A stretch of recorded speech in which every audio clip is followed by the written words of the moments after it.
السلام عليكم حبايبي. نفسك تعملي شوية قراقيش بس سريعة ومن غير تخمير تشربي بيها كوباية الشاي؟ تعالي شوفي القراقيش السهلة البسيطة ديت من غير خميرة ووجع دماغ وبتدوب دوبان. هنعمل شوية قراقيش بس حكاية. شايفين شكلهم عامل ازاي؟ مش هياخد منك نص ساعة وهيكونوا جاهزين. يعني ولا هنخمر ولا هنركن لحد ما العجينة تخمر. يلا نقول بسم الله ونبدأ طريقتنا. أول حاجة هجيب نص كوباية من الزيت، عليها بيضة بدرجة حرارة المطبخ، وهنزل عليها بمعلقتين كبار من السكر البودرة، معلقتين كبار من حبة البركة. عايزة تضيفي إضافة السمسم ممكن كمان. نزلت عليهم بمعلقتين كبار من النشا، نص معلقة صغيرة من الملح، وباكت من البيكنج باودر. عليهم نص كوباية من السمنة السايحة. اسيحها بس مش هقدحها ولا هسخنها جامد. هخلط كل المكونات دي كده بالمضرب السلك مع بعض حلو جدا زي ما انتوا شايفين. بعد كده هضيف الدقيق، انا جنبي نص كيلو من الدقيق، وهضيفه تدريجي وهقلب واحدة واحدة علشان ما اضيفش الدقيق كله مرة واحدة. انا عايزة الدقيق كله يتغلف بالدهون والسوائل اللي انا ضفتها. زي ما انتوا شايفين بقى هشيل المعلقة وهبدأ اضيف باقي الدقيق.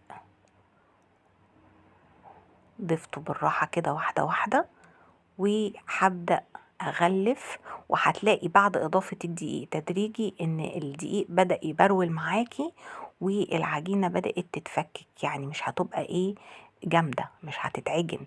زي ما انتوا شايفين كده العجينة بدأت تبرول معايا وتتغلف كلها بالسوائل اللي كانت موجودة. خلاص بعد ما غلفتها كلها كده حلوة جدا، حضرت بقى جنبي كوباية من المية الدافية علشان هبدأ اضيفها واحدة واحدة لحد ما تتعجن معايا. زي ما انتوا شايفين بضيف جزء وببدأ ألم العجينة وواحدة واحدة لحد ما الاقيها لمت معايا كلها وبقت زي الملبن في ايديا. زي ما انتوا شايفين كده. طبعا ما خدتش مقدار المية كله، خدت كوباية الا ربع من المية. وطبعا ده بيرجع حسب نوع الدقيق اللي انت بتستعمليه. ممكن تاخدي الكوباية كاملة او ممكن تاخدي كمان اقل من المقدار اللي انا استعملته.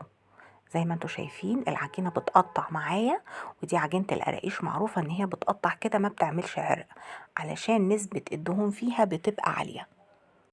يا دوب جينا تريح معايا ربع ساعة وهبدأ اشتغل فيها لان هي ما فيهاش خميرة. طبعا قسمتها لقطعتين وجبت اول قطعة وبدأت افردها وهحط عليها هنا ورق زبدة او كيس بلاستيك سهلة معاكي في الفرد وما تلزقش فيه النشابة. زي ما انتوا شايفين فردتها كده، وعايزة السمك ما يبقاش تخين قوي علشان تبقى مستوية معايا من جوه ومقرمشة. هتجيبي اي قطعة مدورة لو حتى كوباية هتمشي، وهتبدأي تقطعيها قطع مدورة كده زي ما احنا شايفين. طبعا في الفترة دي هتكوني مجهزة الفرن على درجة حرارة متوسطة عشان عبال ما تخلصي الكمية اللي معاكي يكون الفرن خد حرارة حلوة جدا وتطلع معاكي زي الفل وذهبي من فوق وتحت. زي ما انتوا شايفين هبدأ ارصها على صينية.